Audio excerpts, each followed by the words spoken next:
Okay, I'll share you the notes again. Fine. Already we have discussed about types of inheritance, right? Uh, I even showed you the previous content. There was an inconvenience in showing these notes, so we'll start first again. Okay, I hope so you are aware of superclass as well as subclass. Superclass that we call it as in parent class. Subclass is nothing but a child class which is deriving all the properties from parent. Now, in remember one thing, to implement inheritance, we are supposed to use a keyword called as extends, as I shown you before. In this piece of code, we're having two classes. Uh, we're having two classes called as class A as well as class B. Now refer class A. Inside class A, I'm having three members such as two instance variables called as ij, a member method called as show ij. In show ij, I'm displaying values of the functionality of show ij will be displaying values of I and j. Fine. Now I want class B, which is having the same members which is existing in class A. So instead of rewriting the content which is existing in class A, I'll just derive from class A. That is done using keyword called as extends. This mechanism we call it as inheritance. In sense, I'm inheriting or I'm deriving the content of class A into class B to avoid duplication of code, or we call this process as in code sharing. Now, once we extend the content of class A, automatically class B acts as child of superclass called as class A. Now, all the properties of class A, properties such as instance variables as well as methods, which is available in class A, will be copied into class B. Now you can refer here. Now class B contains three instance variables called as ij, which is inherited from class A, as well as a variable instance variable called as k, which is already defined in class B. Now as well as it contains three member methods. It contains three member methods called as show ij, which is derived from class A, again show k, which is member of class B, again sum, which is a member of class B. Now inside show k, I'm displaying value of k. Inside a method sum, we are performing a basic arithmetic operation. Fine. Now we'll try to execute this piece of code where execution is always done inside your main method. In the main method, we are creating two objects for class A called as super object. We are creating object for class B called as sub object. Now through super object, I'm assigning values of value for instance variable I and j, which is assigned as 10 and 20. I'm trying to call a method called as show ij, which belongs to super object instance. Automatically this method which belongs to class A gets called. I'll get the answer as I and j as 10 and 20, since it is assigned as 10 and 20 through the instance of through the instance of class A. After that, we need to assign values of we need to assign value for instance variable available in class B. Now instance of class B is sub object. You can refer here is sub object. Now that is done. I'm accessing ij. Now I and j, I'm accessing subobject dot I equals 7 as well as subobject dot j equals 8. These two lines does not report an error, since uh, instance variables I and j is derived from class B. Sorry, instance I and j which is available in class A is derived into class B. So these two lines will be valid lines which does not these two lines will be valid lines which does not report an error, where I and j of class B is assigned as 7, again k is assigned as 9. Afterwards, I'm trying to display value of I and j. To display value of I and j, I'm supposed to call a method called as show ij. Since method show k displays only value of k, whereas method show I and j displays values of I and j. So when I'm going to call show ij is called through instance of class B. So automatically the method respective to class B gets activated. I'll get the answer as I and j as 7 and 8. I'm trying to display value of k again. I'll get it as 9. After that, I'm trying to call a method called as sum through instance of class B. Automatically a control transfers here. There's basic arithmetic operation. So that displays here. You can check out the output here, which is displayed here. Okay, I hope you understood here, right? Now class A acts as parent, class B acts as child. So class B is deriving all the properties of class A through a keyword called as extends.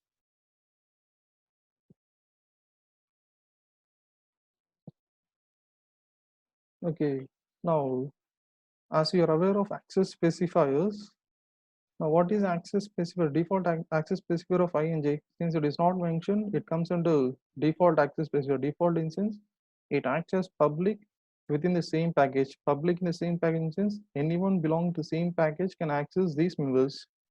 Now we'll refer what happens if an access mechanism is implemented in inheritance. Refer here the same program but with a small modification. I'm having class A, I'm in class A, I'm having three members, two instance variables called as I, instance variable called as J, a method called as set ij. Now you can refer you.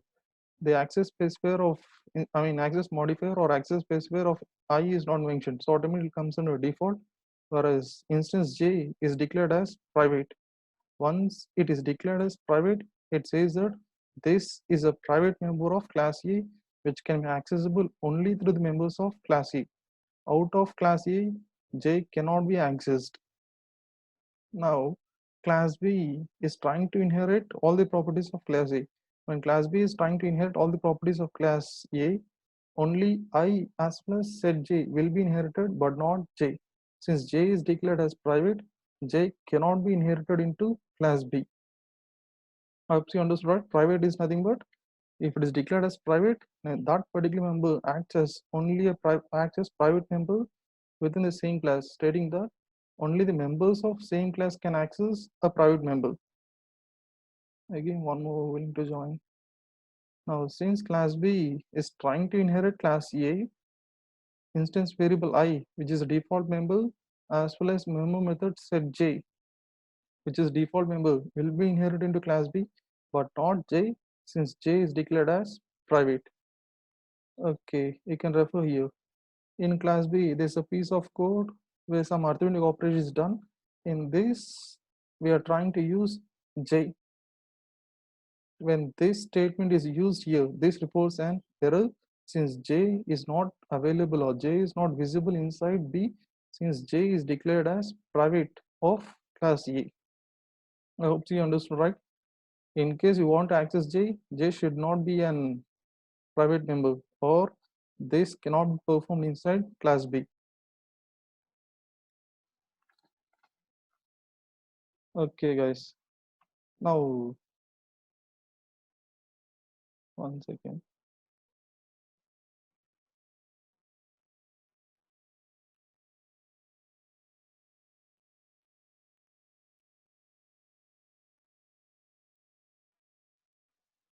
Okay, fine. I hope you understood now accessing methods, right? Uh, a small reference to the previous one. Here we had two classes called as class A, called as class B. The members of class A was accessed through its instance, as well as members of class B was accessed through their particular references, right? Here refer here. For class A, I'm trying to create an instance. For class B, I'm trying to create an instance. Members of class A was accessed through reference of through the instance of class A. Members of class B was accessed through the reference of class B, right? Now, since it class B is inheriting all the properties of class A, class A we call it as a superclass, class B we call it as a child class. Now, superclass variable can refer to one subclass as subclass object since B is inheriting properties from class A. Do not be confused here, guys. Now here I'm having two classes called as class A, called as class B. As per the concept which I learned is, in case to access or class A comes into existence only when an instance of class A is created, only through the instance of class A I can access its members. As well as class B comes into existence when I create an instance of class B, only through the instance of class B I can access its members. But since these two are having a connection, where class B is inheriting properties of class A. Now class A is termed as a superclass, class B is termed as a child class. Since class B is inheriting all the properties from its superclass, now this superclass variable can refer to an subclass object. Refer here. Here I'm creating an instance called as A for superclass A. I'm creating an instance called as B for subclass B. Now through A, I can access the members of class A. Through this instance B, I can access members of class B. See, class class A is having instance variable I, so I'm writing it as I dot A equals to 10. So this instance of class A is assigned as 10. Now since class B is inheriting properties from class A, even I is inherited into J since it is not a private member, so it gets successfully inherited into class B. Now B is having two instance variables, one is I as well as J. So I'm setting value of I and J through its respective instance. So automatically instance I of class B will be assigned as 20, instance variable J of class B will be assigned as 30. I hope so there is no confusion here. Now refer here. I'm creating a reference R for class E. Now class A is a superclass here. Afterwards, I'm making this reference R assigned to instance B. Now what is B here? B is an instance of class B. Now what is class B? Class B is a subclass of superclass A. Since class B is a subclass of superclass A, now this class B instance can be referred by reference of superclass. The same thing which is done here. B is an instance of subclass B. R is a reference of superclass A. Since A is a superclass of subclass B, reference variable of A can be assigned to an instance of subclass B. Now I can access the members of class B through R. I mean only the superclass members of B through R. Refer here. Now B is having two members, one is I and J. I is no, you can refer here. Class B is inheriting from class A, right? So B is having two members, one is I, other one is J. I is a member which is inherited into B. J is its own copy, right? Now when I'm writing R dot I, this line does not report an error. It's a valid one. Whereas within this line, R dot J, it reports an error because reference of superclass is not aware of instance of class B. You can come again here. This line does not report an error. B dot I equals to 20, B dot J equals 30 because class B is aware of I as well as J. But whereas class A is aware of only I, it is not aware of B. Since it's a parent class, since it's a child. Child holds all the information about parent, but parent does not hold all the information about child. Remember that concept, it will be very clear. For that reason, when I'm accessing R dot I, now R is referring to what? R is referring to an instance of subclass. When R is referring to instance subclass, through R, we can refer only to the instance of its superclasses since R is in reference of superclass. So I is a instance of superclass. So R dot I is a valid statement, whereas R dot J, it reports an error. Try to understand these guys. Through superclass reference, we can refer only to the instance of superclasses because superclass will not be having any information about child, whereas child holds all the information of super as well as its own class.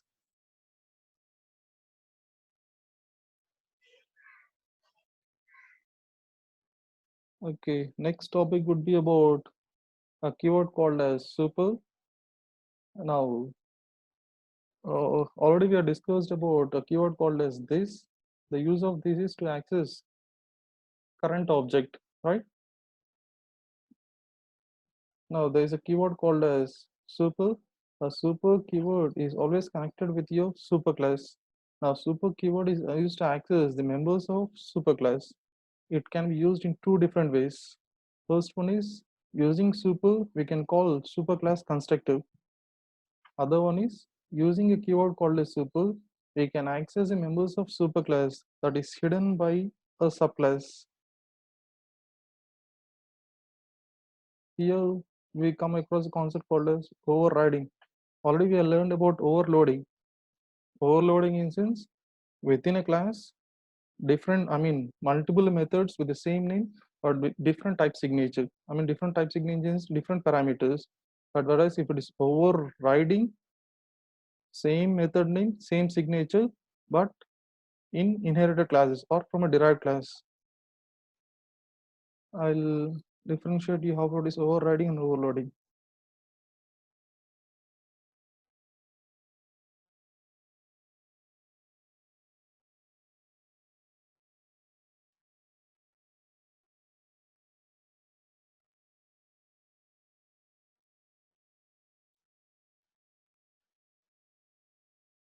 Remember, super is used only for overriding. For overloading, we'll not be using super. Let us consider we're having class A. Now class A is having two member methods. Let us hope it is having two member methods.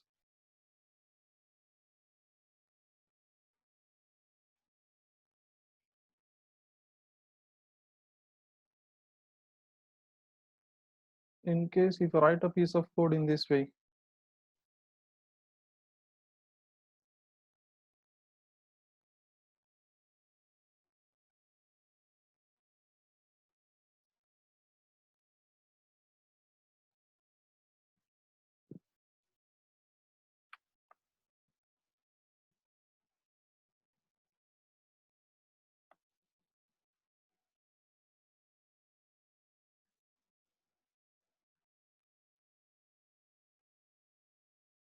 okay, fine.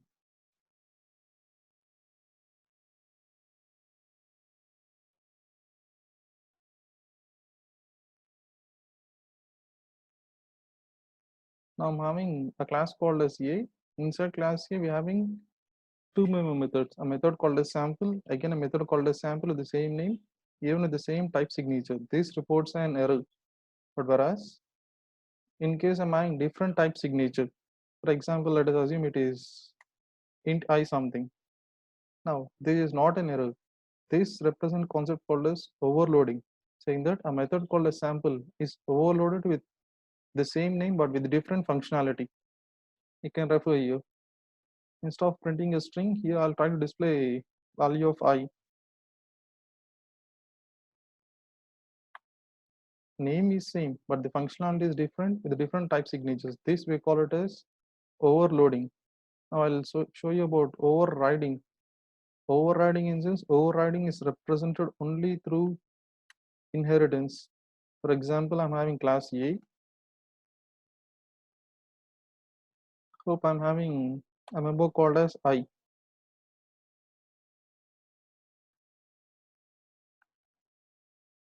I'll take only instance variables for time being. Again, I'm having class B. As per the previous discussion, let us take a member variable called as J. Now, is class B a subclass of class A? It is not a subclass of class A because it is not inheriting. In case I want to derive all the properties of class A into class B, that is done using keyword called as extends A. Now, the process which happens here is all the properties of class A will be derived into class B. Now, class A is having one instance variable called as I, class B is having one instance variable called as I as well as J, since I is derived from class A. If suppose B is having instance variable called as I hope so the previous was clear. There is no confusion. Uh, if it is in this way, now B holds two instance variables called as I as well as J, which can be identified very easily. If suppose B is having instance variable called as I, now in this case, this does not report an error. Only thing which happens is class A is having a one instance variable called as I, class B holds two instance variable called as I, which belongs to superclass A, I which belongs to superclass B. If suppose somewhere in the code, uh,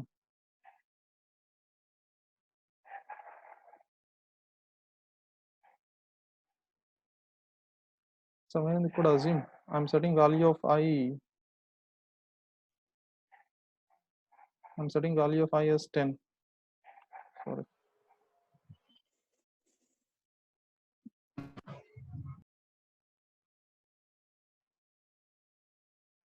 Again, I'm setting value of I as 20.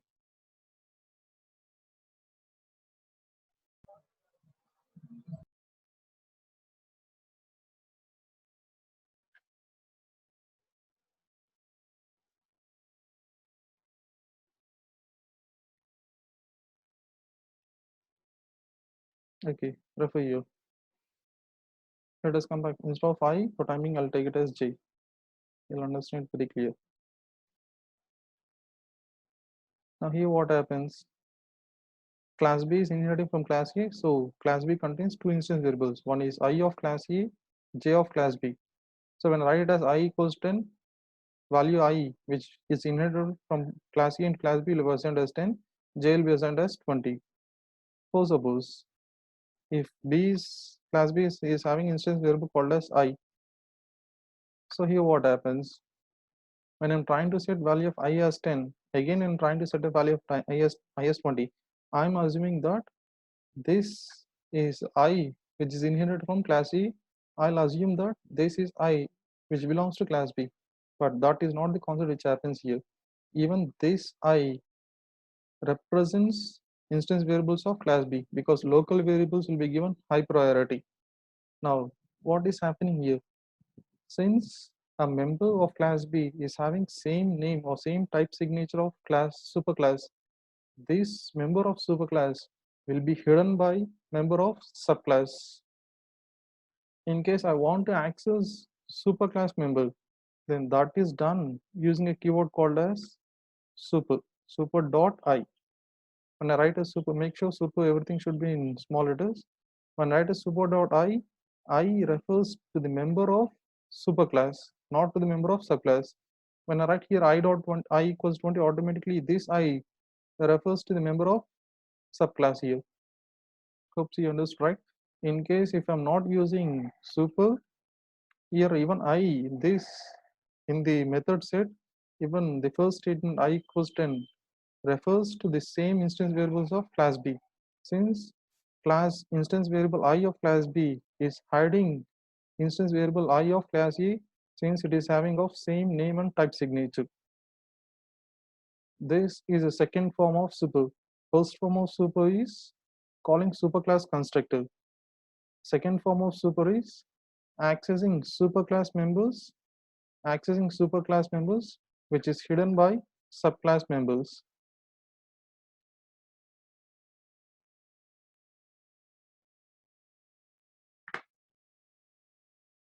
I'll come back to the notes again.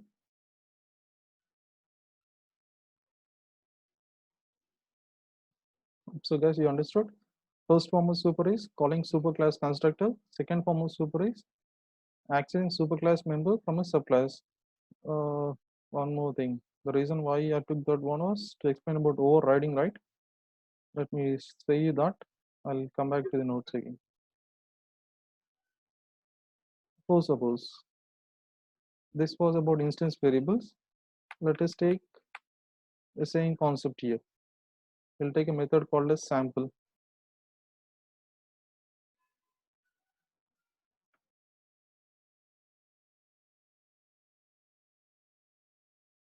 I'm having a method called as sample.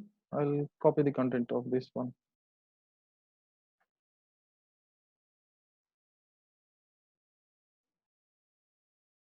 Okay, fine. Now class A is having a method called as sample. Class B, even inside class B, we'll use the same method.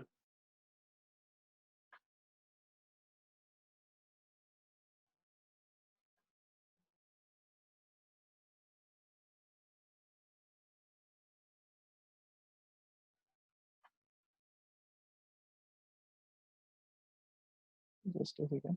A small drafting book.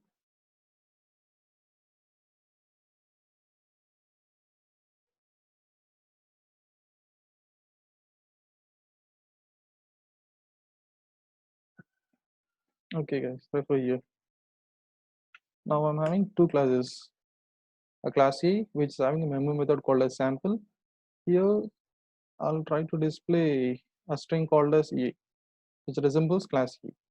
Again, I'm having class B, which is having a method called as sample. Here, I'll try to display a string called as B. Now you can refer here. As we know that inheritance is nothing but all the content of class A gets copied into class B. This does not report an error, even though refer here. Method sample is having same name, even type signature is same. If it is inheritance, this is not an error. This we call it as overriding. Overriding in sense, since subclass method is having same name type signature with respect to superclass member method. So automatically what happens is this superclass member method will be hidden by subclass since it is of same name and type signature. If it is overloading within the same class, same method name, different parameters or different type signature.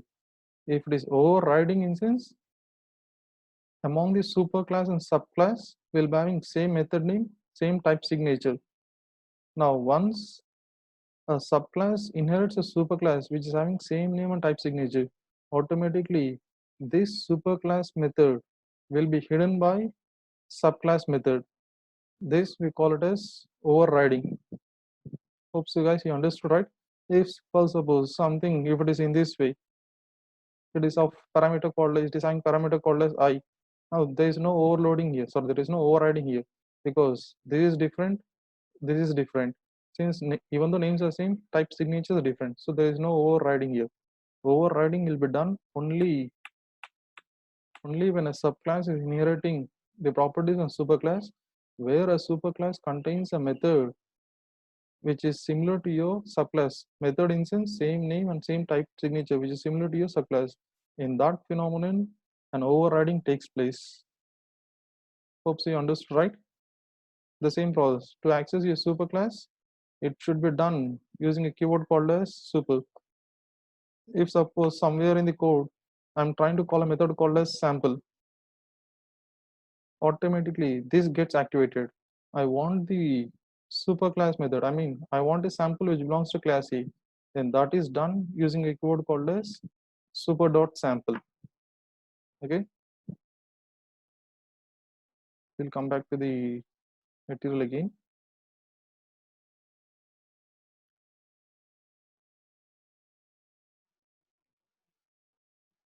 Hope you guys you understood about overloading and overriding. Uh, it's already about a time. Since I set this session only for 1 hour, since there's a 4 minutes lagging, it may disconnect now. Do one thing. Refer up to here. If possible, even refer super. Tomorrow I'll let you know about super. Refer the content here. It will be very clear. If you understood about overloading, this will be very clear. Refer the content. Tomorrow I'll start the session again. Fine. In case when you're having any doubts, you can text me there so that in the next session I'll clarify all those.